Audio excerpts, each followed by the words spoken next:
Daily English Sentences for Beginners. Day. Good morning. How are you today? Please close the door. This is my pen.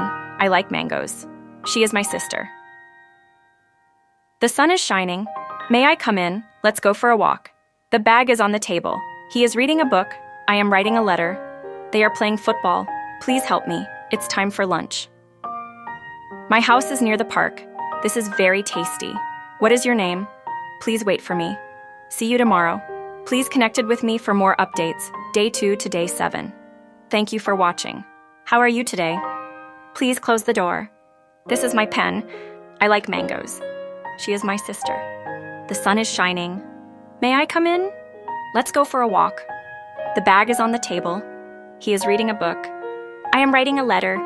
They are playing football. Please help me. It's time for lunch. My house is near the park. This is very tasty. What is your name? Please wait for me. See you tomorrow. Please connect with me for more updates. Thank you for watching.